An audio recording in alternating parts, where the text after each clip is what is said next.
আজকে অনেকে ইসলামী দলগুলোর ব্যাপারে অপপ্রচার করে যে এরা যদি ক্ষমতায় যায় তাইলে মা বোনদেরকে আর গড় থেকে বের হতে দিবে না, মা তোমরা সাবধান, এদের কাছেও যাইও না, এরকম ভয় দেখায়। এরা কারা জানেন?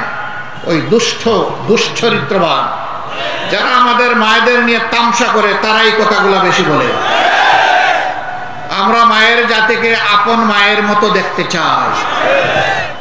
দুনিয়ায় দুইজন মানুষ ছাড়া সমস্ত মানুষ এসেছে মায়ের পেট দিয়ে, হযরতে আদম আলাইহিস সালাম এবং হযরতে হাওয়া আলাইহিস সালাম। বাকি আমরা সবাই দুনিয়ায় এসেছি মায়ের পেট দিয়ে। সেই মাদেরকে আমরা শ্রদ্ধার আসনে রাখতে চাই। সম্মানিত ভাইয়েরা, অর্থনীতি ফুকলা, ব্যাংক, বিমা সেক্টর, কর্পোরেশন সব ডাকাতি করে উধাও করে ফেলা হয়েছে।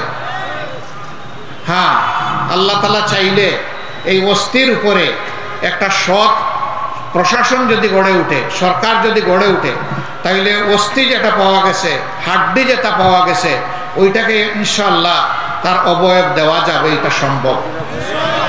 বাংলাদেশের সবচেয়ে শক্তিশালী ব্যাংক ছিল ইসলামী ব্যাংক বাংলাদেশ লিমিটেড। সৌভাগ্যক্রমে এই ব্যাংকের 6টি বছর বোর্ড অফ ডিরেক্টরসে আমার বসার সুযোগ হয়েছে। আমি ব্যাংককে দেখেছি, তখন ব্যাংকের ছিল সোনালী যুগ। এরপরে এই ব্যাংকে ডাকাত পড়লো, বিগত সরকারের উস্কানিতে, ষড়যন্ত্রে ডাকাত পড়ে ব্যাংকটা ডাকাতি করে নিয়ে গেল, ছিনতাই করে নিয়ে গেল।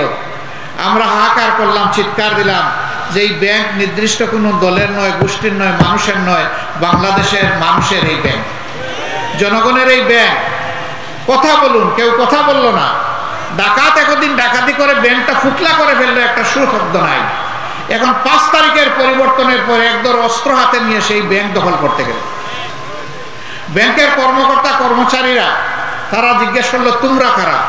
বললো যে আমরা এখন ব্যাংকের দায়িত্ব নিতে চাই, তোমাদেরকে কে পাঠিয়েছে? তখন আর কোনো জবাব দেয় না। বোঝা গেল যে এরা ডাকাতের বেশে নতুন ডাকাত, আবার সেখানে গেছে ব্যাংক ডাকাতি করতে।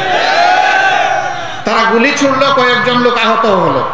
শেষ পর্যন্ত ব্যাংকের সৎ এবং ব্যাংক প্রেমিক দায়িত্বশীল কর্মকর্তা কর্মচারীদের প্রতিনিধিদের মুখে তারা পালিয়ে যেতে বাধ্য হয়েছে।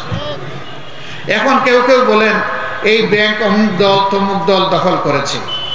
ব্যাংক দখল করা হয়নি, ব্যাংক তার মায়ের কুলে ফিরে আসবে ইনশাআল্লাহ।